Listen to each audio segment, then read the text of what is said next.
Olá, galera! Meu nome é Alice, sou professora de língua portuguesa de vocês e a nossa primeira aula vai ser sobre as escolas literárias e os períodos literários.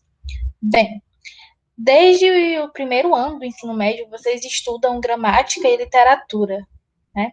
Então, desde o primeiro ano, vocês estudam e conhecem também algumas escolas literárias brasileiras. O que são essas escolas?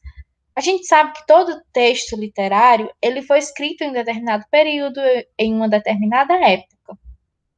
E essas épocas, né, elas têm características próprias que acabam sendo colocadas também nos textos escritos. Então, existem vários períodos que vocês estudam de forma dividida, separada, desde o primeiro ano. E no terceiro ano, a gente vai estudar o pré-modernismo e o modernismo, além da literatura contemporânea, né, até os dias atuais. Então, para a gente relembrar, retomar essas escolas e saber como a gente chega ao pré-modernismo e ao modernismo, eu fiz esse resumão aqui dessas escolas literárias brasileiras para a gente recapitular essas informações que vocês estudaram no primeiro e no segundo ano, ok? Enfim, vamos lá. Tudo começa lá no quinhentismo, né? Em 1500, quando os portugueses invadiram aqui o Brasil, tomaram as terras dos índios, né? Chegaram os primeiros jesuítas ligados à Igreja Católica. E nesse período, qual era o tipo de literatura escrita? Né? Era uma literatura documental, histórica, de caráter informativo. Né? Eles escreviam para Portugal, descrevendo a paisagem, a natureza, as riquezas naturais que existiam aqui no Brasil, e também descreviam os índios, né, de forma muito negativa, muito pejorativa, mas, né, um dos documentos que mais ficou conhecido nesse período foi a Carta de Pero Vaz de Caminha, né, e os textos dos padres jesuítas também desse período, mas descrevendo, né, a navegação até chegar no Brasil e todo esse relato histórico, essa descrição do que eles encontraram aqui no Brasil. Então, os primeiros registros, né, são desse período, desse momento. E lá no primeiro ano do ensino médio, vocês estudaram o quinhentismo, okay? Que vem, o nome vem de 1500, né, esse período da invasão. Aí alguns documentos que se destacaram foram justamente essas cartas, né, que geralmente eram escritas por padres, né, religiosos da Igreja Católica que vieram de Portugal e tentavam, né, catequizar os índios na Igreja Católica e excluir a religião própria deles, né, as crenças, as tradições deles. Outro período literário que vocês estudaram no primeiro ano é o Barroco. Né? No Barroco que a gente já vê uma evolução maior, né, de uma escrita sobre outros aspectos também, mas as principais características sim, o contexto histórico desse barroco já era com a invasão dos holandeses. A gente sabe que não foram apenas os portugueses que chegaram aqui no Brasil, que invadiram esse território, mas outros países também. Então, os holandeses eles chegaram aqui nesse período do barroco e trouxeram, né, essa ideia do barroco para não só para a escrita, mas também para as outras formas de arte. Então, quando a gente fala de barroco, a gente lembra muito de metáforas, do exagero, né, das palavras, das ideias. É, e esse período, é importante a gente lembrar que as escolas literárias, elas não se referem apenas aos textos escritos, mas se referem também às outras formas de arte, a pintura, a escultura. Então, o barroco a gente pode identificar no Brasil até hoje nas igrejas de Minas Gerais, nas igrejas da Bahia, né? Onde a gente pode observar uma estrutura, uma arquitetura muito exagerada, banhada a ouro, né? Então, essas igrejas elas foram construídas nesse período do Barroco. Né? Então, essa literatura, os textos escritos nesse período e as outras obras de arte são marcadas por esse exagero, ok? Aí nós temos também aqui alguns poetas que se destacaram nesse período, Gregório de Matos, Bento Teixeira, Padre Antônio Vieira, né? Ainda muito ligado à questão religiosa. Então, a literatura e as formas de arte, elas ainda eram muito, nesse período, ainda muito ligada a questões do catolicismo, né? Da igreja, ok? Outro período, que aí você já vê do primeiro para o segundo ano do ensino médio, é o arcadismo. No arcadismo já começa já se evidencia mais a poética, né, as obras poéticas, a poesia em si. É o período ali da Inconfidência Mineira, da Revolução Farroupilha e da vinda, né, propriamente dita, da família real para o Brasil. E aí, as principais características desse período, né, é essa idealização, valorização de uma vida simples, junto à natureza. Os textos, eles são escritos muito nessa ideia do carpe diem, dessa ideia de aproveitar o dia muito, né, cada vez mais. Aqui, ó, carpe diem. É, essa consciência da fugacidade do tempo, que é isso, essa necessidade de ser consciente de que o tempo passa muito rápido, né, de que a vida passa rápido. Então, esse eram os sentimentos, né, dos escritos nesse período, né, do arcadismo. Aí temos também alguns escritores que se destacaram, né, o Tomás Antônio Gonzaga, Cláudio Manuel da Costa na poesia, Basílio da Gama, né? E assim, né, a gente pode pensar. Então, o arcadismo ele vai preparar para o período seguinte, né, que vai ser o romantismo. Que aí vocês estudaram o romantismo no segundo ano do ensino médio. E, né, o romantismo ele vai ser uma das principais revoluções da literatura, da forma de escrever, da forma de pensar a arte, né, e a literatura propriamente dita no Brasil, né, em outros países também. Mas no Brasil, né, surge a imprensa, né, os jornais, as revistas, algumas revistas, tem a crise do segundo reinado, né, e tem também nesse período a abolição da escravidão.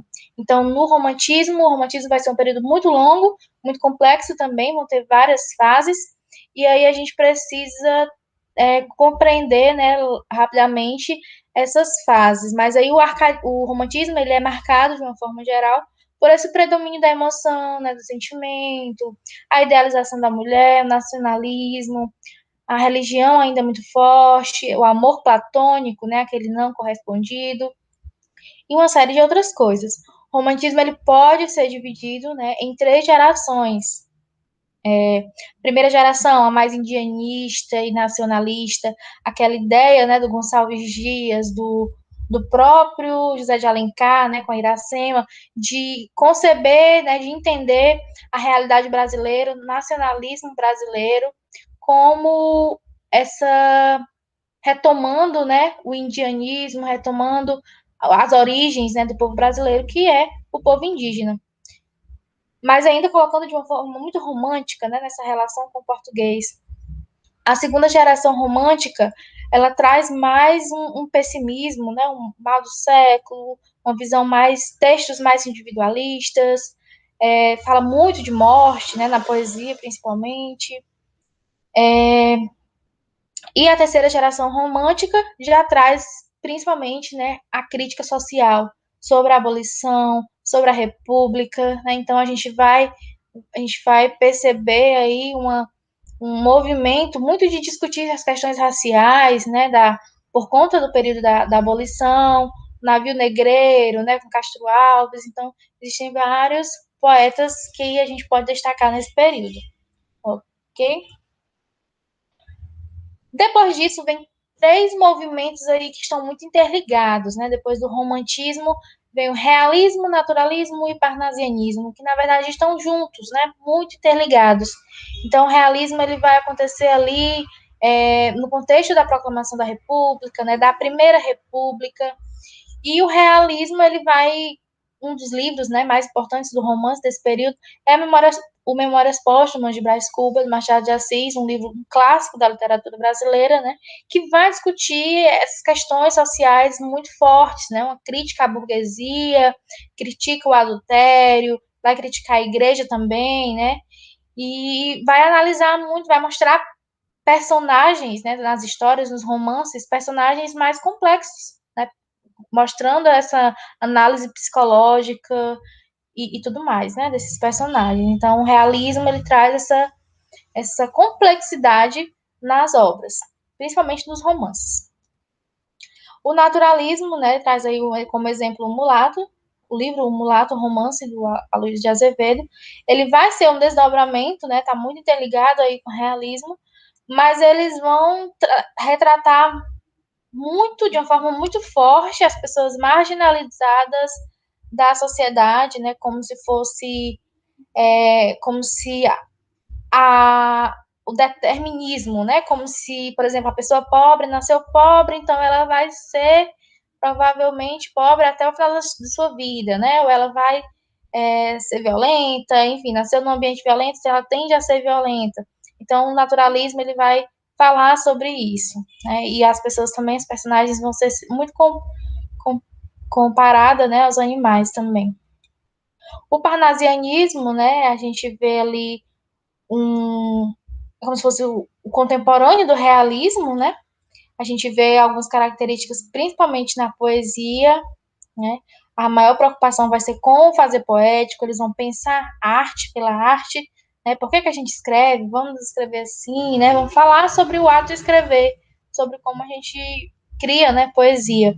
E o vocabulário, as palavras vão ser muito eruditas, muito nobres, né, digamos assim.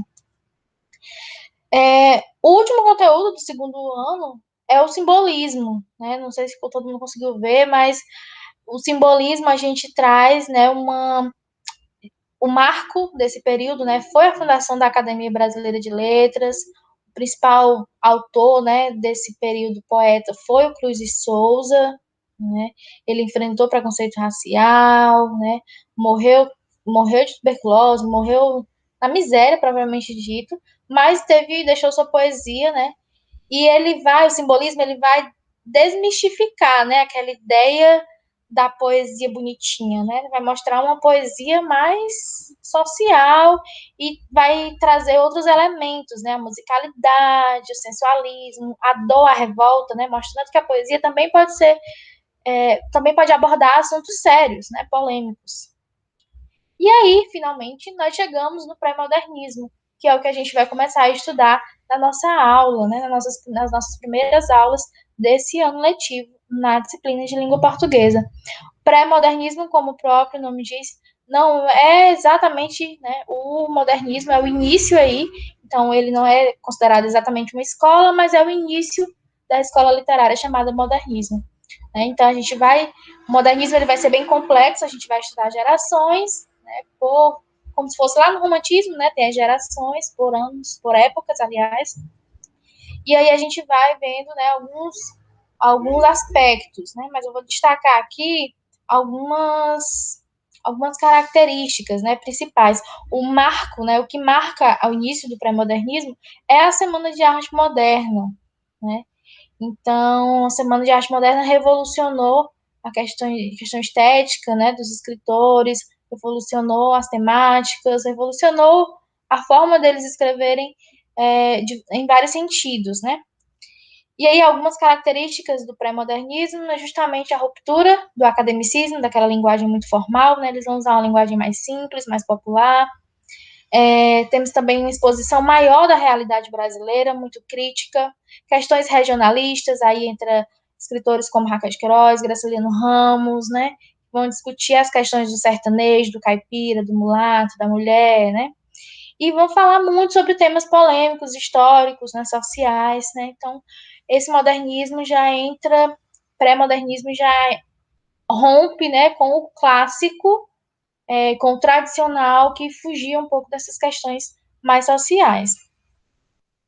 E aí, nesse pré-modernismo, o autor que se destacou na poesia foi o Augusto dos Anjos, né, com o livro Eu, de 1912, onde ele reúne uma série de poemas, né, ele ficou conhecido como poeta da morte, então a gente vai ler alguns poemas que falam sobre isso, sobre essa temática, e ele desconstrói aquela ideia de toda poesia é fofinha, né, fala sobre amor, sobre alegria, não é bem assim, a poesia pode e deve também falar sobre questões antipoéticas, né, sobre morte, sobre dor, sobre sofrimento, que também fazem parte do ser humano, ok?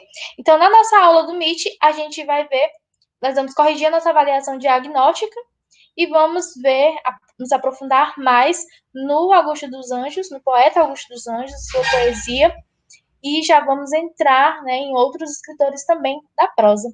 Então, vejo vocês na aula do Meet, espero que tenham compreendido e anotem aí as dúvidas para que a gente possa discutir na nossa aula ao vivo. Até mais!